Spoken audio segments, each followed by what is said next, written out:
One of the saddest things I have come to realize is that once you have mastered the language that relates to the scriptures like cuneiform, Akkadian, Aramaic, Hebrew, Syriac, Arabic, Egyptian hieroglyphics, and the Greek, you'll find that many of you who are believers in the three institutionalized monotheistic religions by whichever nickname you give it, be it Judaism, Christianity, or Islam, by whichever denomination name you give it, be it Sunni, Jehovah's Witness, or Hebrew Israelite, or by whichever sect name you interpret it as, you all have been misguided by your preachers, rabbis, imams, and other religious titles. And because you blindly want to accept the religion of your parents, all the way back to the slave master's religion, you don't realize that your soul is being led astray by poor translations and misinterpretations, all to keep you all faithful believers. Let me remind you though, that one who merely believes does not know. Now let that sink in before you get mad at me for disclosing the truth. Welcome to Back to the Basics, where you learn facts, hope you embrace it. Watch, like, share, bring in awareness. Watch, like, share, bring in awareness. I'm fearless. Welcome to Back to the Basics, where you learn facts, hope you embrace it. Watch, like, share, bring in awareness. Watch, like, share, bring in. This lesson will be dealing with the facts as usual, and meanings as found in those original texts, in their original language. You may not like what I have to say about what you are calling your God, but if you sincerely want the facts, you will research and find it all to be nothing but the total truth.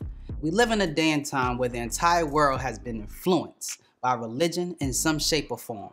And so the evil one who gave you religion has made sure to write many books based on misinformation and has also put many wrong answers in internet search engines which supports his very misinformation. And since most believers are intellectually lazy, they simply accept anything that supports their belief, right or wrong. Just look at the word monotheism, which is a word composed of two Greek words. Mono meaning single and alone, and theism from the Greek word theos, which is really from the Greek word theoria, meaning speculation. And yet in English it is said to mean God, which is wrong in these modern times. Message! What is so wrong with this definition? I know many of you didn't catch it, but let me say, as the battle rappers say, slow it down. Listen carefully.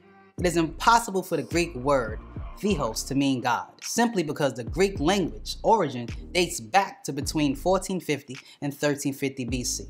And the word God, which has its origin in the Old English, which is a member of the Old High Germanic language family, which did not come into existence until 750 AD, which is long after the Greek language. You follow? Message! Now, in other books, your so-called scholars will say that the word God means eternal, almighty being who is the creator, sustainer, and ruler of the universe. But the fact is, the word God etymological meaning is from the German word gut, which merely means good. And as you can see, with the removal of one O, you get your English word God. Now, the evil translators in these modern times would say that this is not true, but that is just the lies of lies. These are the facts, and the lies must stop. Let me show you some actual facts that you probably never heard. They tell you that the word monotheism means the belief in a single God, and yet the Greek word theism etymologically means God or gods, meaning plural. Anyone can see that this is a clear contradiction in this meaning. Let's revisit the word mono again, which means single. And at the same time, the word theism is defined as a plural. You can't have a plural within a single, and yet it's still considered a single God. That is impossible. Message! You as individuals have got to start dealing with the facts. Who is this God of the Bible? Who is the Allah of the Quran? What kind of creator is he who makes man in his image and after his likeness in Genesis 1:27 and allow evil things to happen?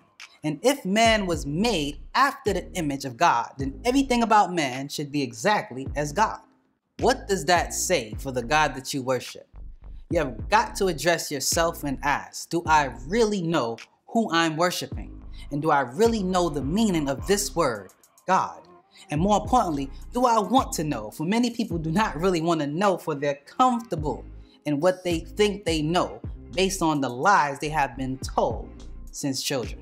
Message! The confusion is, your religious leaders have you all thinking that God is a supernatural being when He is not.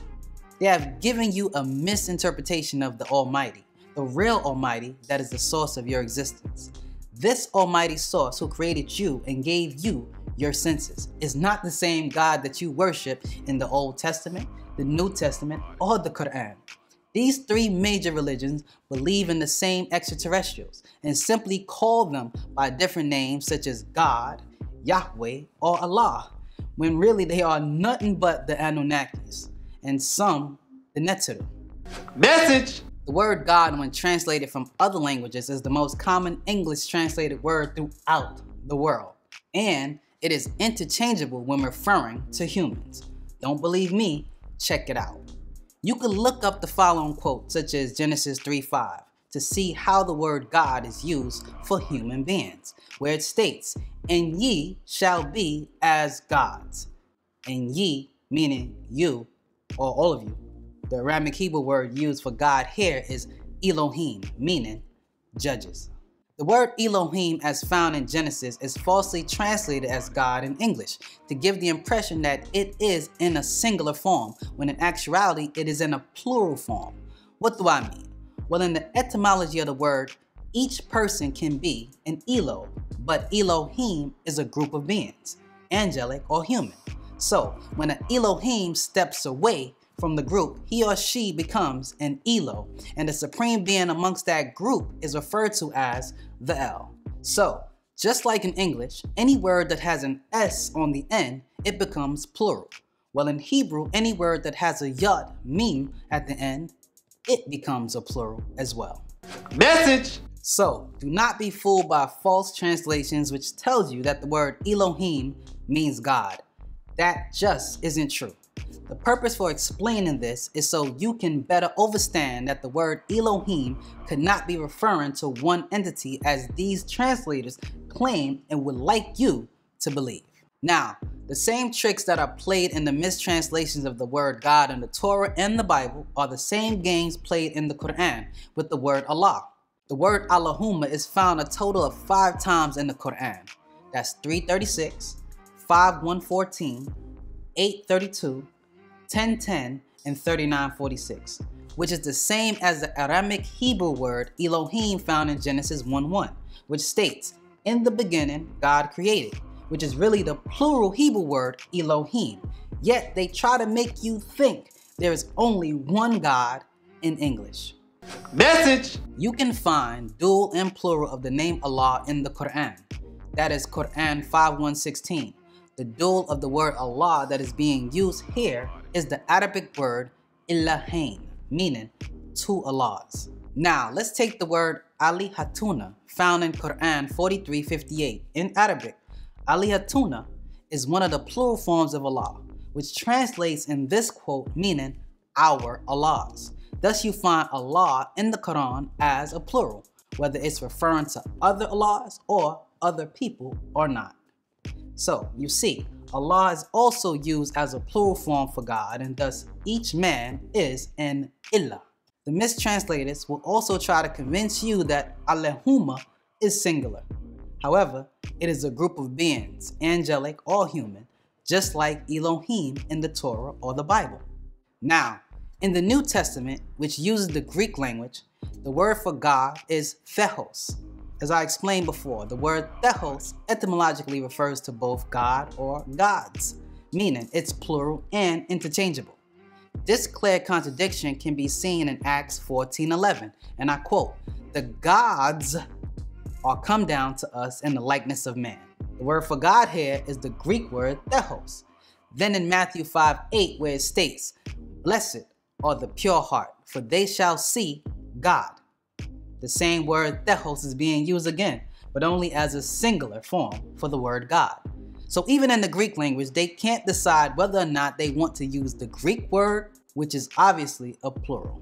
Message! This is how easy it is for a sincere person to be misled, who relies on the translators and interpreters who have not studied, or even worse, who do not know the language which they are translating from. So, Not only are these words attributed to human beings, they also can mean more than one being. So when people say, "Who do you think you are, Kefre, calling yourself a god?" I say in the words of Kanye West, I just told you who I thought I was, a god. I just told you, that's who I think I am. I just told you who I thought I was, a god. I just told you. That's what I think I am. I'm Kefre, and this is Back to the Basic. Like, share, and subscribe.